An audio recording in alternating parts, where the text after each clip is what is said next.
Pioneering abolitionists in Connecticut were often members of the clergy.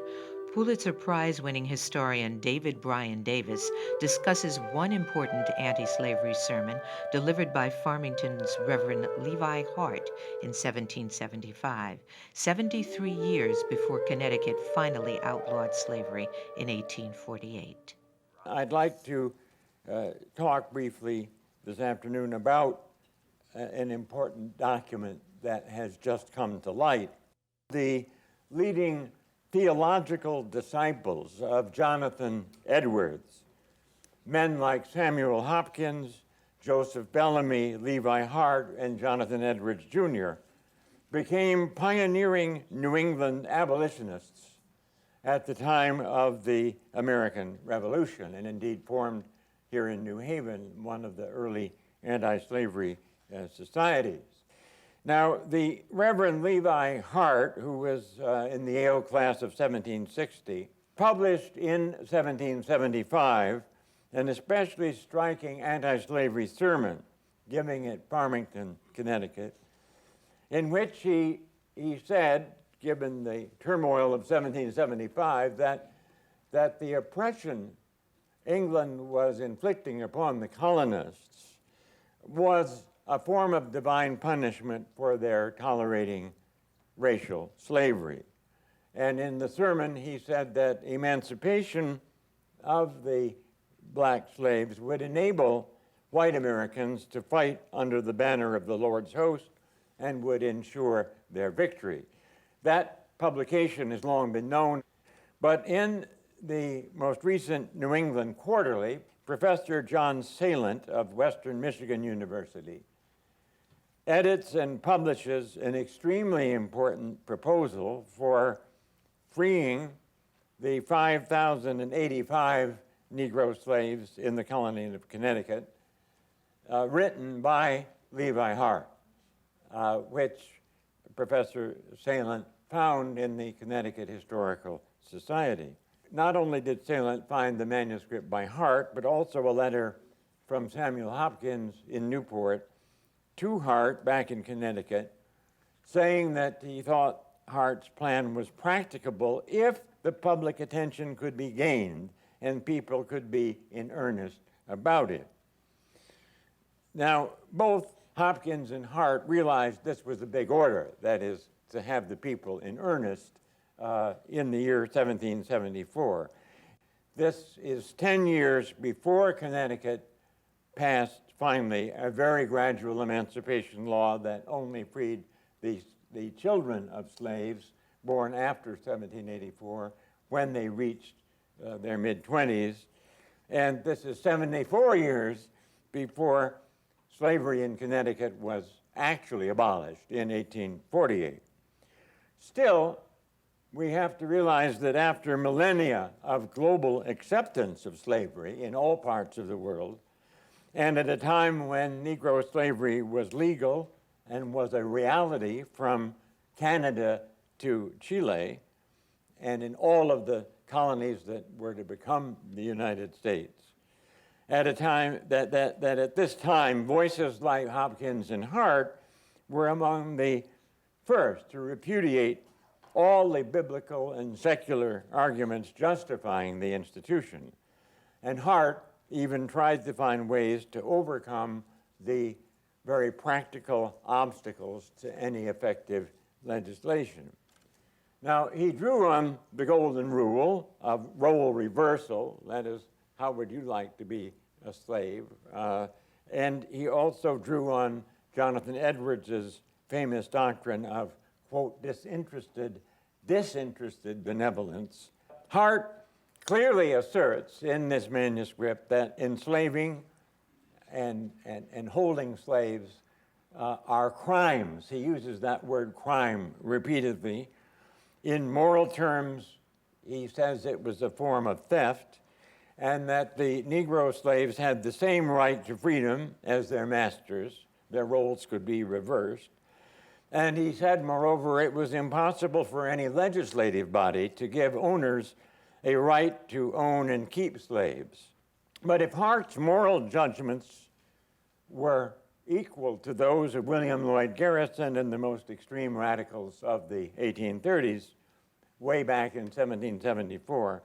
He was also keenly aware of the counter-arguments of the racial fears and prejudices of the people of Connecticut and of political objections. So he tried to work out compromises, a detailed and flexible plan that just might have some chance of success in the colony's assembly. Now, the first major obstacle he saw was economic. Hart emphasizes collective responsibility.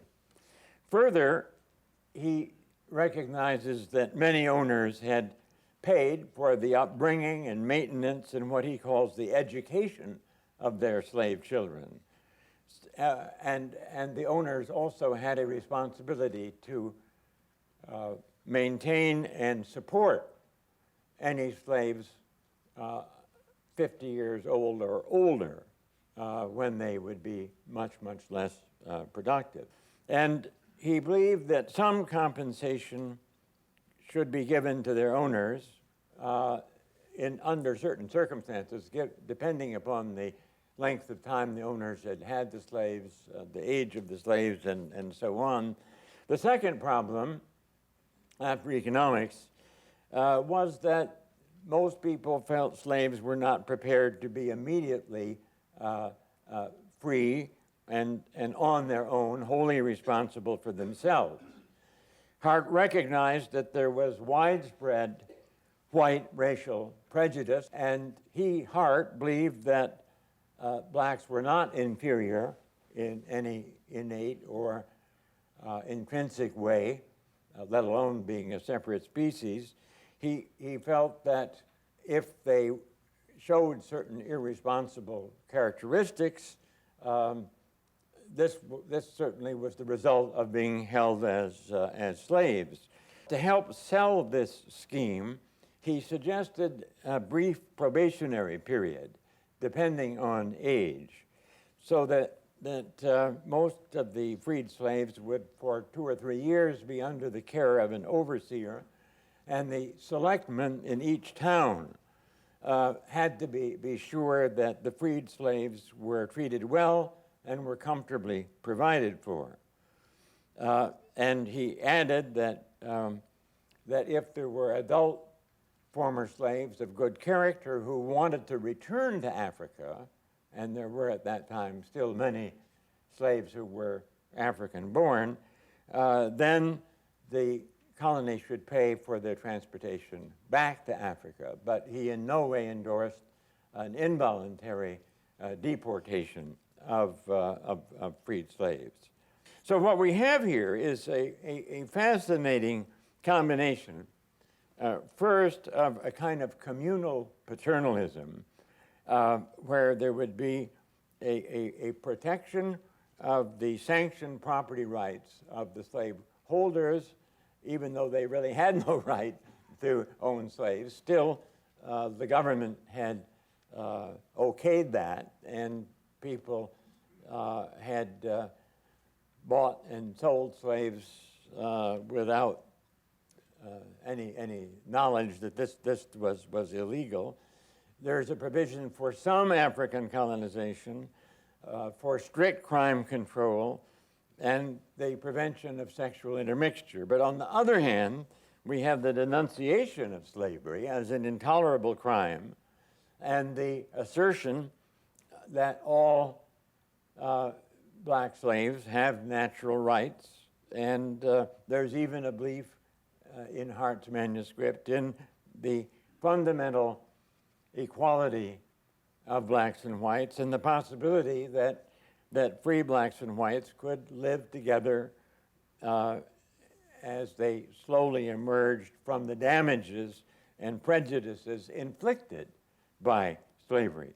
The racism and pro-slavery opposition that Levi Hart tried to overcome in a highly detailed plan at the very start of the American Revolution dramatizes, I think, the national character of slavery from the 18th century on to the wholly fortuitous and unexpected emancipation of slaves in the Civil War. Today, it's difficult to understand how slavery could have been accepted from pre-biblical times in virtually every culture and every part of the world, and not seriously challenged really until the late 1700s. This was partly as a result of the American and French revolutions, but I think in a deeper way, without going into the detail, that this is the result of a profound religious and secular shift in moral perception that can be traced back to the English civil wars of the 1600s. Yet paradoxically, the rise of Anglo-American anti-slavery movements from the 1780s on coincided with the spread and growing profitability and economic importance of plantation slavery. In fact, when Britain outlawed her own African slave trade in 1808, it led to an enormous boom. The southern U.S., especially the sugar plantations of Louisiana. Meanwhile, most of the British West Indies did exhibit a drastic fall in production and in exports and in land values, so that emancipation did appear to be an economic disaster for the whites, the planters and investors and merchants, though obviously it was a great moral triumph, which inspired American white and black abolitionists, and thus morality appeared to triumph over economics.